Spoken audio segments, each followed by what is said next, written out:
Welcome back, everybody, to another episode of Trades Secrets, the official podcast of Trades Education Center. And today is a very special episode because for the first time, we're going to have somebody outside of plumbing on the show. And I'm really excited to have Jake Blickenstaff from UC Properties. Did I get that right? UC Premier Properties. Thank you. UC Premier Properties. He is not only a realtor, but commercial broker and a whole lot of other things. So, Jake, welcome to the show. Thanks, man. I'm glad to be here. Perfect. Well, first, I want to talk about how you and I got connected, which is through the Jackson Chamber of Commerce. Exactly. And of course, the more I learn about Jake is he's not just a member of Jackson County Area Chamber of Commerce, but about 3 others. Yeah, I use that as one of the primary, I guess you could say, business building techniques for my business in real estate. It's just a great organization where other local businesses are already members of. Yeah. And their entire premise is to help other businesses grow their business.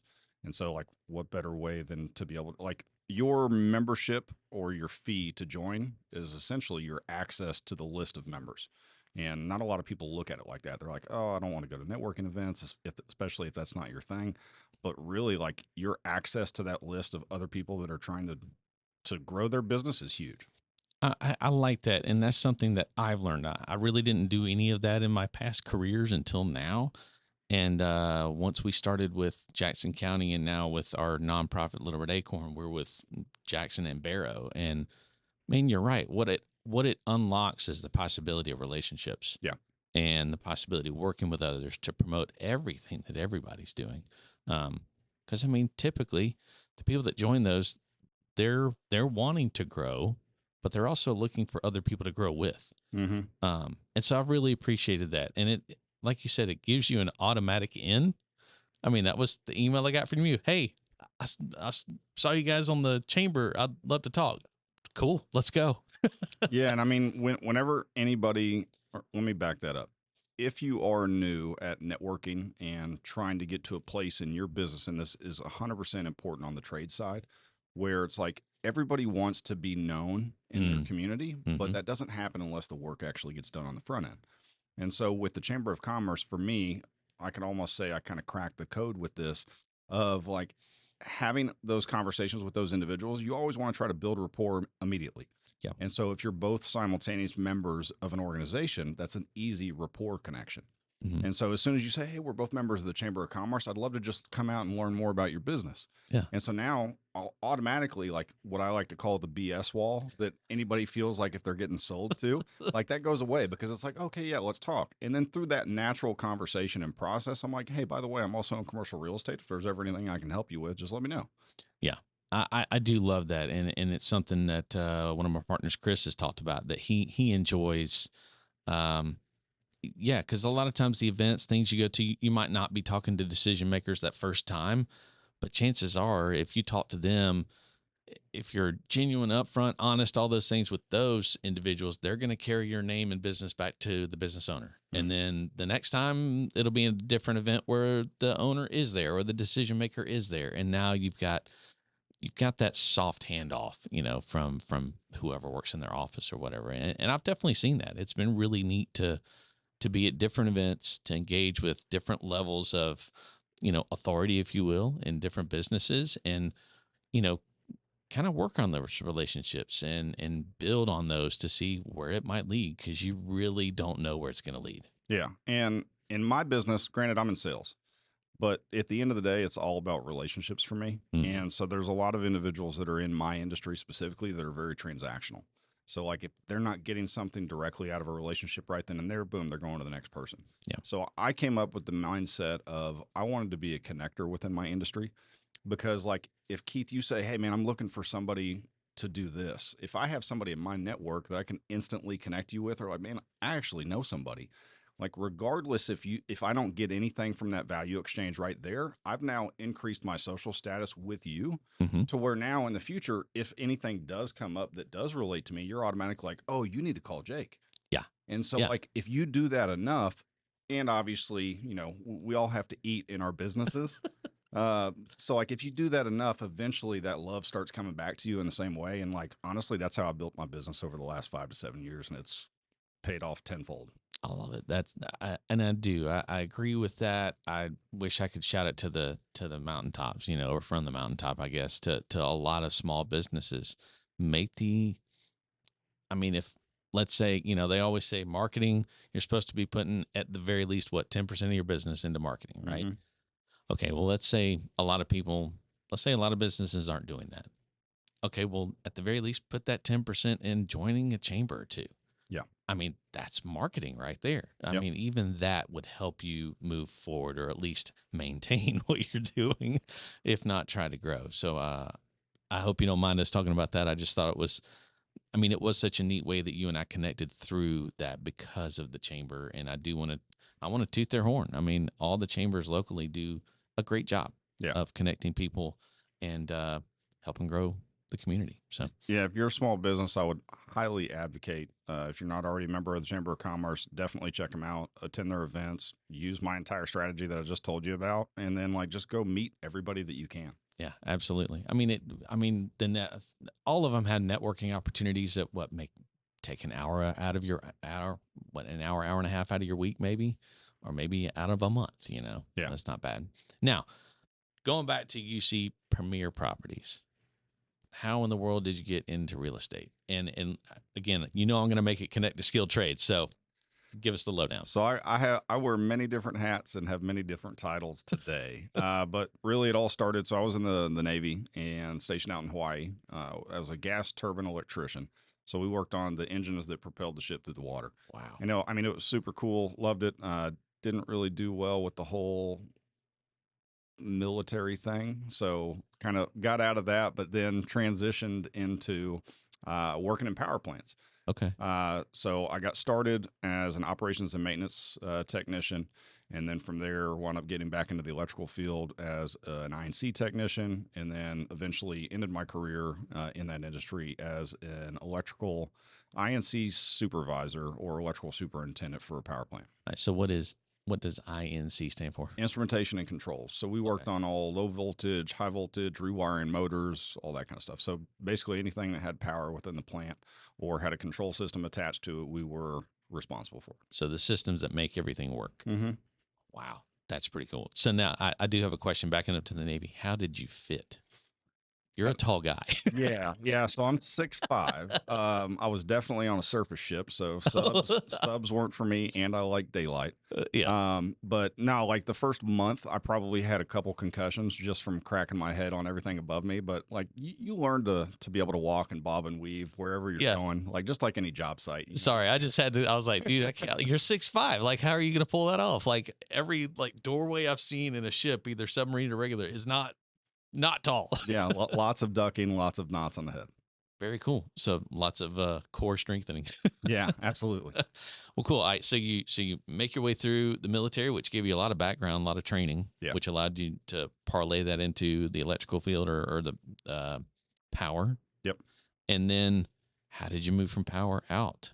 So while I was working in different plants, we worked crazy hours. So it was like a DuPont shift schedule. So we worked days one week, nights the next. And for anybody that hasn't done that, don't sign up for it. It's not fantastic. But your body kind of gets used to everything, but it's still absolutely miserable. Sure. So lots of late night shifts on with other guys that have been in the industry for 30, 40 years. Oh, wow. And I always enjoyed, regardless of the industry or environment that I'm in, I like talking to the old heads and just finding out what makes them tick, why they've been doing this for as long as they have and everything else. So one of the common questions that I would always ask is dude, you've been doing this for 30 years. What are you going to do when you retire? And so the common answer, surprisingly, that I got across the board was nothing. And I'm like, I couldn't wrap my head around this. So it's going from full tilt to nothing. Yeah, you're working 30 to 40 years of your life, trading time for dollars, and that's fine. We made good money. We called it the golden handcuffs. You're making 120, 150 a year, but you worked your butt off. Yeah. But I just couldn't sign up or wrap my head around that. Now I'm going to do nothing after this entire time and enjoy what little sliver of life that I have left. Yeah. I felt like I was the only one unplugged from the Matrix, to be honest. And so on top of that mindset, and probably about 10 years ago, I started noticing anytime I started doing work, my hands started aching and cramping Oh, wow. to where I was like, man, I either have like severe onset tendonitis or something going on. I was like, I'm not going to do this for the rest of my life. Yeah. So I was looking for some kind of out, and real estate just happened to be it. So I wound up walking away from one of the plants that I was at and got a great idea that I was going to start being a real estate investor, and then quickly learned that that was not going to work because if you are unaware, you have to have a lot of education, a lot of knowledge, and a decent amount of money, or at least be able to find some money. Yeah. And so I had like none of those. Oh, man. Yeah. So I'd already taken the plunge, and I was like, man, I'm already committed. How do I stay in this industry and, still try to make a living? So I wound up getting my real estate license. Okay. And so when I did that, like I spent a bunch of money on training and courses, and like, let's just put a number on it. So I spent like $15,000, and then I think I got like $6,000 back from Okay. like closed deals. So I was like, this isn't a good return on investment. So unfortunately, I wound up having to go. I took a job as a supervisor at the last plant that I was at, Oh, okay. just to kind of get my feet back and bearings back. I'd gone through a divorce. Okay. And so got back to a new plant, was making good money again. And I was like, man, I'm really going to get this real estate thing lined out while I was over here. And I will advocate anybody that's trying to start their own business or start something new. Like, I've done the impossible of like just taking the leap. Yeah. Like, it's not fun. No. Like if you have the ability to have a side hustle and to slowly build something while you're learning it, like I would recommend everybody do that, because I've done the burn the boats thing. And like for me, it worked the second time, but there was Yeah. a lot of heartache and stress the first time. Yeah. So I say all of that to say that I wound up really doing really well in real estate. So much so that I was able to walk away from the other plant. Okay. Been doing it full time for the last 4 years. Wow. And just absolutely crushing it. 4 years, which means you went full in the height of the pandemic. Yeah, actually, the pandemic was like gangbusters for us. Oh, yeah, that's true. Mm. Yeah. Not only prices, but like just activity. We were deemed, what was the essential? Essential. Yeah. Yeah, that one. So, I mean, it was fantastic. And so now, like real estate kind of day to day, like I said, I wear many hats. Yeah. So I'm a commercial broker. We run a team of about 36 agents across the Atlanta metro area, Wow. state of Georgia. Okay. So they're residential agents that have the desire to learn commercial. So we teach and train, kind of hold their hand through the process, put some deals in front of them, put them on some deals. Okay. Really just kind of training them up to be as successful as possible. So you're doing for them what either someone did for you or what you wish someone would have done for you. Exactly. If I would have had the setup that we have for our team right now, like it would have shortcut a lot of heartache, stress and success that I wanted. So that's on the brokerage side.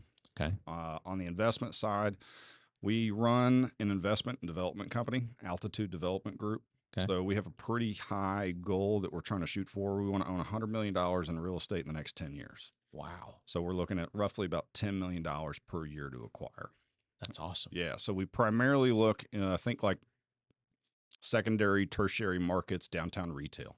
Okay. So think downtown Main Street, any of those old dilapidated buildings. That nobody's doing anything with. Yeah. Okay. So we come in there, we have the capital to be able to buy those, renovate them.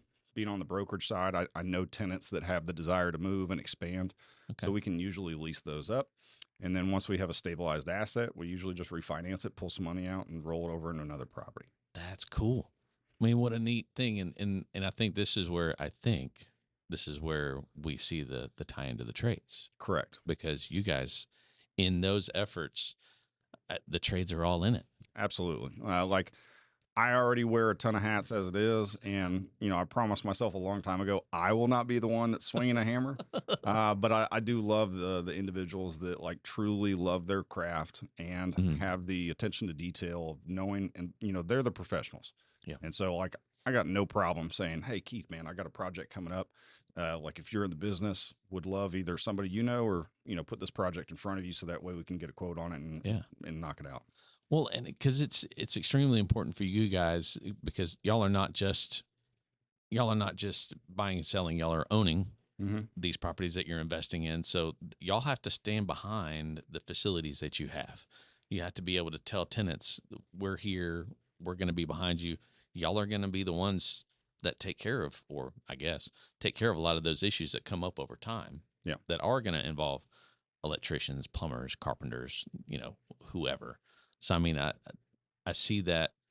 And I think that's what I got from you from the first time we met was just the immense amount of respect you have because of your background in the military, but also now you have a chance to kind of pay back, if you will, to the trades because of what you're in now. You can envelop the trades into what you do and in a sense pay back. Yeah.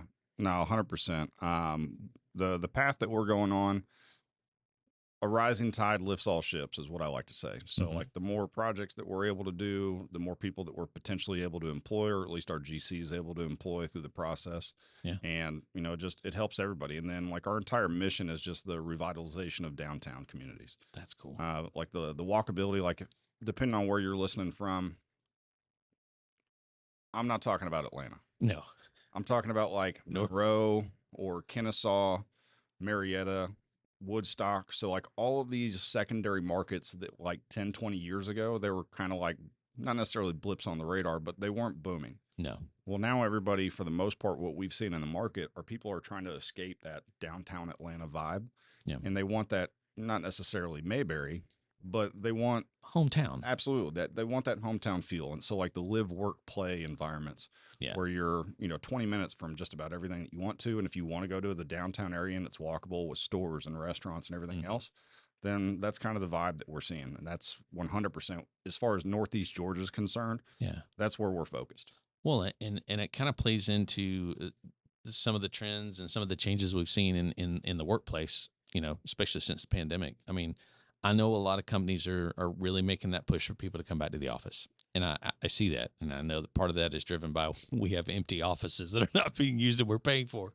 But at the same time, for some of those, like you said, secondary and tertiary markets, I mean, you do have a number of people out in those areas that are working from home at least one day a week, if not 2 or 3. Yeah. And so having those live, work, play environments really draws in those families to say, wow, great, I can work from home 2, 3 days a week. I might be an hour out from the office, but that's okay, because I've got all this available to us. And one of the things that we're also seeing that directly correlates to our audience right now with the trades is like industrial and flex warehouse space. So from like 1,000 square feet to 10,000 square feet, depending on kind of where you're at in your career growth cycle. Yeah. Like those are super popular assets right now. And so like I have probably about 15 trades or service related businesses that like, Jake, if you find this place, like we are either going to buy it or lease it immediately. That's awesome. And so that's a huge benefit for anybody that is listening. Like if you guys do have an established business and you are looking for, that next step, you're already busting at the seams or whatever, like having a good commercial real estate broker in your back pocket. I mean, you can reach out to me if you want, but like, depending on where you're at, I can put you in touch with somebody, but having access to that to be able to make sure that your business is able to grow is super important. Yeah. Well, and something that I'm learning, being a part of the chamber is, again, another plug for being involved, whether you're a commercial broker, real estate, being involved with the chamber puts you in contact with some of the decision makers on the local government side. Absolutely. So you can be a part of those conversations and hearing about the planning and development that's coming and being prepared for that, being prepared for, I know that's coming down the line. So I'm going to go ahead and start putting my feelers out here and there and making connections to these people because they're going to be bringing things to this area.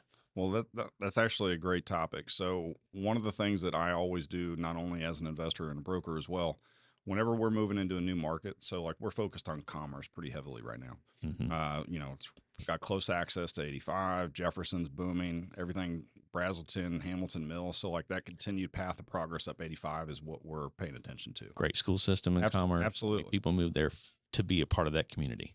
Well, when we had first moved into that market, I went and sat down with the economic development director and downtown Main Street manager. And I said, hey, we have this property under contract. And I'm a broker, so I have contacts of like different businesses that want to move into area. Like it's all green to me. Like I don't care who we put in the space, but you guys have it matters to them a direction of like who you potentially want to see down here. I said, so give me that short list and let me go do the legwork. So that way I can kind of facilitate your vision of what it is that you're trying to accomplish. Like, dude, their eyes lit up and they're like, oh, that's awesome.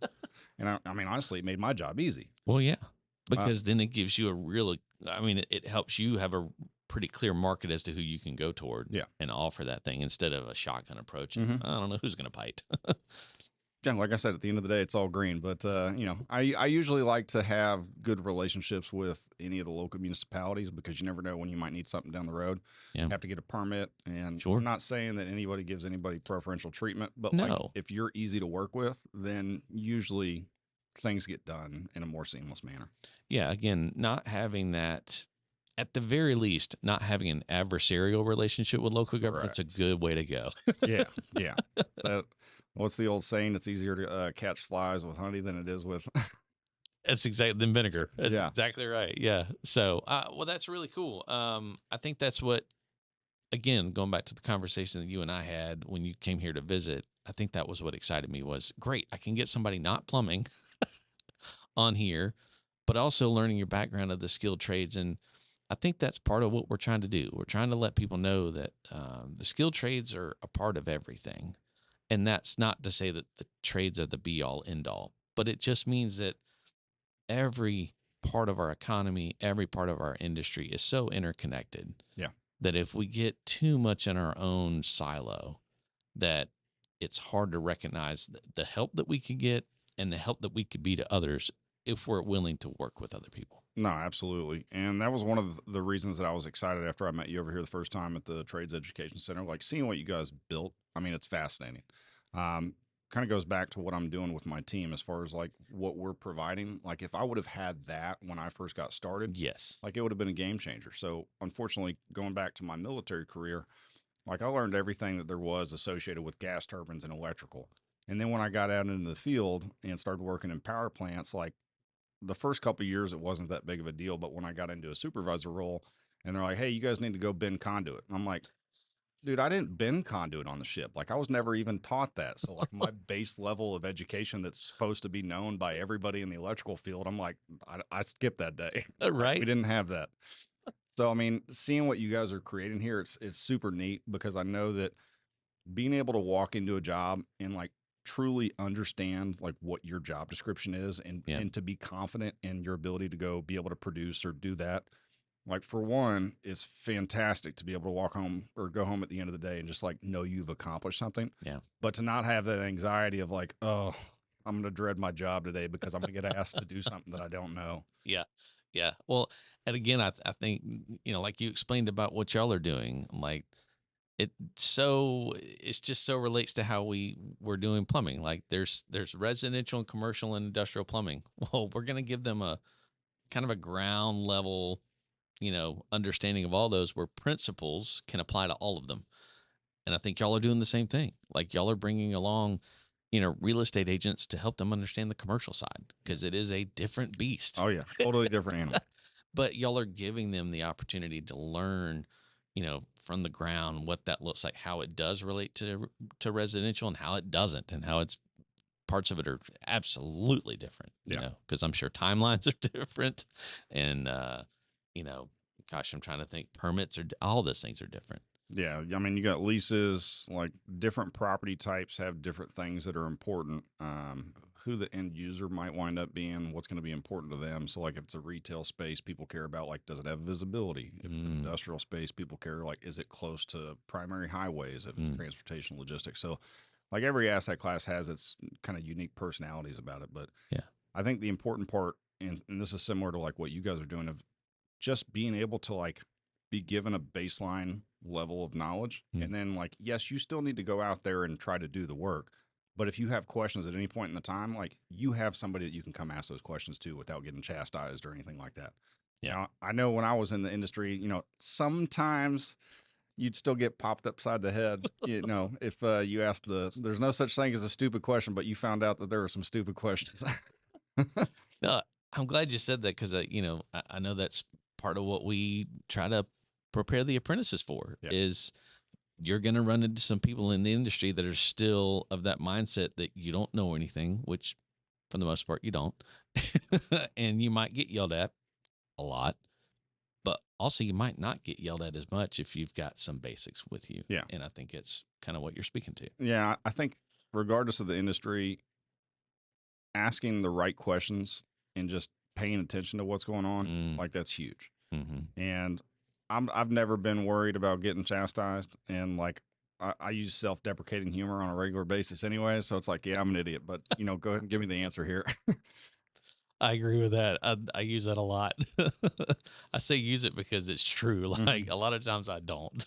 So I just need some help. Just I know I didn't do it right. Just tell me, please. Yeah. So, well, anything else how do people find you guys? So you can find me, Jake Blickenstaff, or Jake Blickenstaff Realtor, pretty much across all social media platforms.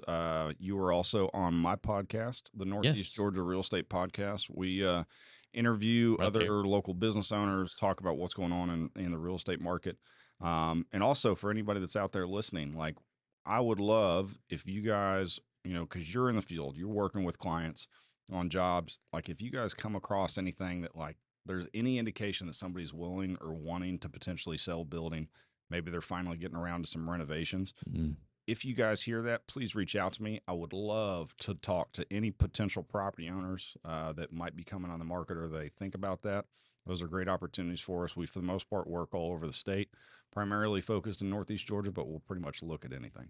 Awesome. If there's anything that I can help anybody on here with, please let me know. I'm happy to make any connections that would help. Cool. Well, I feel like I found a needle in the haystack of real estate professionals because you're not just in there, you're a skilled trades guy, with your background. So I appreciate the opportunity to have you on. And folks, check out UC Premier Properties out here, as he said, all over the state, but particularly in Northeast Georgia. Look up Jake Blickenstaff. He's been great to get to know. And again, we're both going to plug. Get involved in your chamber, man. It's a great way to get support. It's a great way to get encouragement and learning. Yeah. Just for your business and for your community, really. So thank you again, Jake. Appreciate you having on. Thanks, Keith. Appreciate it, bud. Folks, it's been another great episode of Trade Secrets, the official podcast of Trades Education Center. Thank you again to Jake. Y'all have a great day.